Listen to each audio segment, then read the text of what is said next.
Good evening, I'm Steve Hensley. Our dry and calm start to the week will not last much longer. Strong to severe storms with heavy rain and damaging winds are possible throughout the day tomorrow. Chief Meteorologist Paige Noel has the latest on this severe weather alert day. Paige?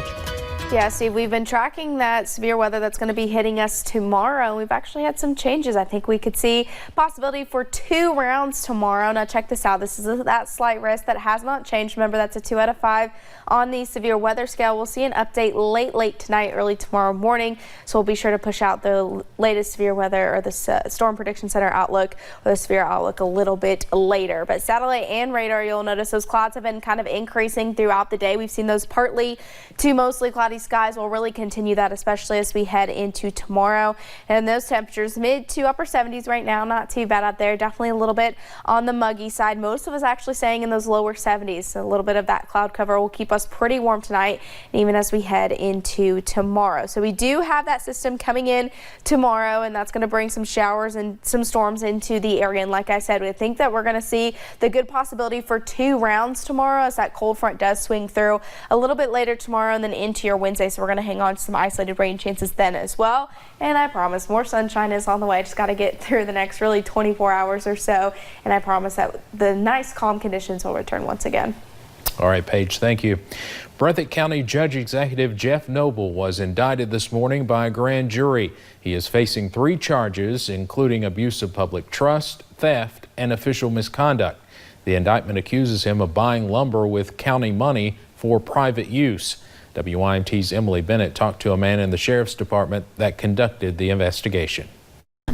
On August 7th, the Breathitt County Sheriff's Office received a complaint about lumber theft by the fiscal court. The individual talking to him asked him if it would get Judge Noble in trouble, to which Judge Noble replied, "No, I can write it off as if we used the lumber at the county garage." Major Michael Wolf says in April, a person asked Breathitt County Judge Executive Jeff Noble to buy lumber to fix a bridge on private property. Wolf says after hearing about the investigation, Noble tried to cover his tracks. So it was only after our investigation revealed the wrongdoing that Mr. Noble made an attempt to return the lumber to a legitimate work site owned by the county. These pictures show the lumber hidden in a barn, never getting to a county work site. Theft had occurred. You know, it's too late to return stolen property once, you know, you realize you've been caught. Noble's attorney, Derek George Campbell, released a statement to us saying, quote, "I've spent most of my life in the political realm in our region, but in all my years, I never thought I'd see the day that a political machine would pervert our justice system simply to beat down their political opponents." Campbell says the bridge was on county property. The indictment is becoming the talk of the county. It's really embarrassing. It's really a bad, embarrassing blemish on the county. Janie Griffith went to church with Noble and said she never expected this. I thought he was a good Christian man, and it has really hurt so bad, you know, when you learn something like that on someone. Leaving the county disappointed. In Breathitt County, Emily Bennett, WYMT Mountain News. We are told Noble is on a pre-planned vacation with his family. Noble's attorney said they did cooperate with the investigation. A fire in Pike County during the weekend killed a man. Bennie Tackett died in his Elkhorn Creek home Saturday night. His brothers and sister say they hope his giving nature and love for the Lord is what he will be remembered for. Even while fighting cancer, they say he was always more concerned about others. They say this is not a surprise given his many sacrifices, even at a young age.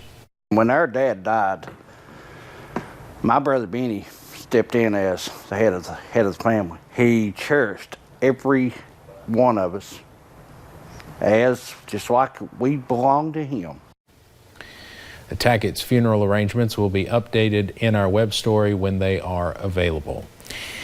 Officials say a Whitley County teen died in a weekend ATV crash. Deputies with the Whitley County Sheriff's Department say they got a call on Saturday about an ATV accident with injuries on D4 Road. The teen was flown to the University of Tennessee Medical Center. Hospital officials told us 19-year-old James E4 died from his injuries at the hospital.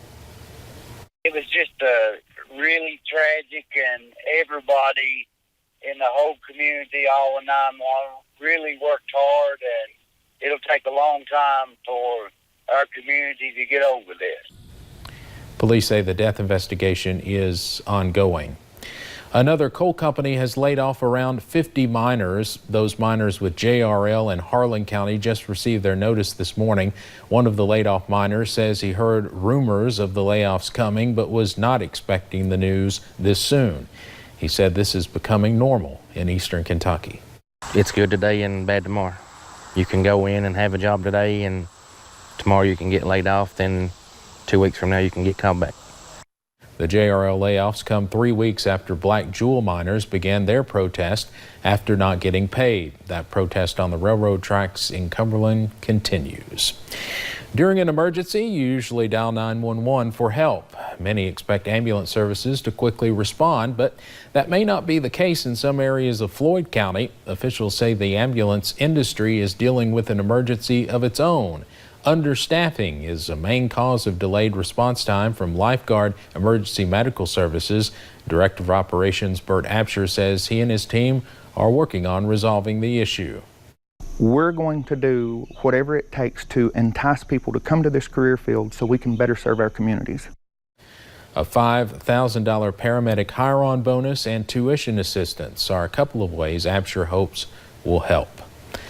The grand jury will not hear Savannah Spurlock's case this week. Her family announced the jury will now hear it at a later date. The grand jury meets this week. They were expected to hear the case against David Sparks. Sparks is charged in connection to the death of Spurlock. You might remember she disappeared in January and police found her body buried outside Sparks' parents' house 6 months later in Garrett County. He's charged with abuse of corpse and tampering with evidence. The president is visiting Kentucky next week. We have learned he will address the American Veterans 75th National Convention in Louisville. The event is Wednesday, August 21st, the same day the governor's office says the president will headline a fundraiser for the governor. The campaign has not released details about that event. This will happen less than 2 weeks after Vice President Mike Pence visited Laurel and Clay counties. Vice President Pence's visit to Manchester last week brought a big announcement for one local health care provider. Grace Health received a nearly $150,000 grant. It allows the provider to enhance their behavioral health services. The substance use disorder coordinator says there is one thing in particular she is looking forward to with this new grant. Staffing, most definitely. We're looking forward to having our nurse practitioners on board so that we can offer both the behavioral health treatment plus the medication. Grace Health provides services in Knox, Bell, Clay, Leslie, and Whitley counties. The opioid epidemic continues across the nation, but Kentucky seems to be heading in the right direction. Just last week, Vice President Pence announced new funding to help Kentucky fight the opioid crisis, as we just mentioned, some of that going to Grace Health. And also in his announcement, he noted that overdose deaths are down in the state, nearly 15% to be exact. But although Kentucky seems to be headed in the right direction, a lot of work still needs to be done. Miranda Combs tells us why. In the past 10 years, there's been nothing but constant change when it comes to Kentucky's drug crisis. Some of it's so bad, we're just now learning about it.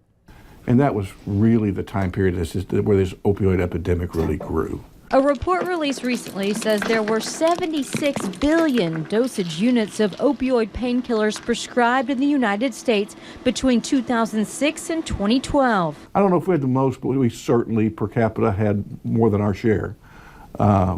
Kentucky, Southern Ohio, West Virginia really was the ground zero for this epidemic. Kentucky's House Bill 1 stopped a lot of the pain pills from coming into the state by 2013, and then the even deadlier shift of heroin showed up. Drug cartels recognized, early on that there was a huge appetite for opioids in the United States. Kentucky's Executive Director of Drug Control Policy, Van Ingram, also recently released a report for Kentucky. This one, better news, a 15% decrease in overdose deaths in the state from 2017 to 2018. But in this epidemic, Ingram knows good news can go bad quickly. What's next? This makes you worry. What is next? Because there are, synthetically, people can produce all kinds of opioid-like medications or drugs, And I worry that we're going to see something that Narcan won't touch. And Narcan is part of the reason deaths are down. Also, more access to residential treatment facilities. Before April 1st, a residential treatment had a 16-bed capacity. After April 1st, it was upped to 96 beds per treatment center. Some of our larger treatment providers, residential treatment providers, tell me now they can get somebody in the same day. Call us before noon and we can get you in this afternoon. That's huge.